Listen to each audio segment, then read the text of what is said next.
दुनिया भर में ये बात सामने निकल के आती है कि लगातार पॉपुलेशन बढ़ रही है, लेकिन इस बात के साथ साथ ये भी बात निकल के आती है कि आखिर किस समुदाय की पॉपुलेशन सबसे ज़्यादा बढ़ती हुई नजर आ रही है और आखिर कौन सा ऐसा धर्म है जिसकी पॉपुलेशन कम होती नजर आ रही है। एक सर्वे आया है जो 2010 से लेकर 2020 तक ये समझा रहा है कि किस तरीके से मुस्लिम आबादी लगातार पूरे विश्व में बढ़ती नजर आ रही है और ऐसे बहुत सारे धर्म हैं जो लगातार अपनी आबादी को कम करते हुए दिखते हुए नजर आ रहे हैं। पिछले दशकों में दुनिया के कई धर्मों की आबादी बढ़ी है। प्यू रिसर्च सेंटर ने 2010 से 2020 के बीच में दुनिया की 2700 से ज्यादा जनगणनाओं का सर्वेक्षण और विश्लेषण कर रिपोर्ट जारी की। इसके मुताबिक ईसाई अब भी सबसे बड़ा धार्मिक समुदाय है, लेकिन सबसे ज्यादा आबादी मुस्लिमों की बढ़ी है। ईसाइयों की आबादी 1.22 करोड़ बढ़कर 1.18 अरब से ज्यादा करीब 2.30 अरब हो गई है।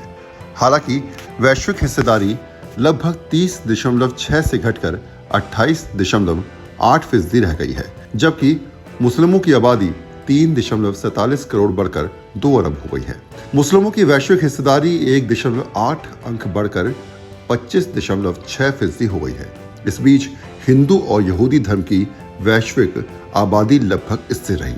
बौद्ध एकमात्र धार्मिक समूह है जिसकी आबादी एक दशक बाद 2020 से कम है।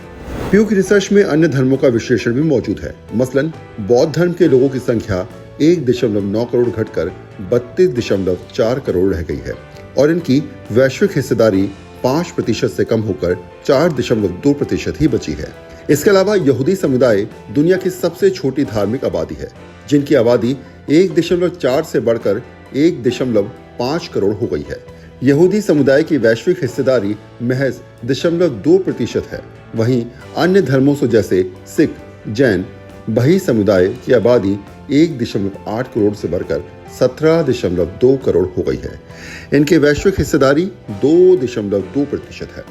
वहीं बात अगर नास्तिकों की आबादी की जाए तो रिसर्च के हिसाब से 2010 में दुनिया में कुल 113 करोड़ लोग नास्तिक थे जो किसी भी धर्म को नहीं मानते। 2020 तक इनकी आबादी बढ़कर 140 करोड़ हो गई है, जो कि 27 करोड़ का इजाफा है। वहीं वैश्विक हिस्सेदारी की बात करें तो नास्तिक 18.2% हैं। धर्मांतरण और प्रजनन दर बड़ी वजह है। धर्मांतरण और प्रजनन दर भी आबादी में बदलाव की बड़ी वजह रही है। प्यू रिसर्च के मुताबिक ईसाई धर्म में पले बड़े होने के बावजूद 10 में से 3 लोग ईसाई धर्म छोड़ देते हैं और प्रजनन दर में भी गिरावट आई है, जबकि मुस्लिमों में प्रजनन दर में वृद्धि हुई है और धर्म में परिवर्तन का स्तर काफी कम है। ये आंकड़े ये भी समझा रहे हैं कि जो भी आंकड़े अब तक सामने निकल के आए हैं वो केवल भारत, पाकिस्तान, बांग्लादेश, एशिया या यूरोप के नहीं बल्कि पूरे विश्व में ऐसे हालात बन गए हैं कि लगातार एक कम्युनिटी या धर्म अपने वर्चस्व के साथ साथ अपनी संख्या बढ़ा रहा है।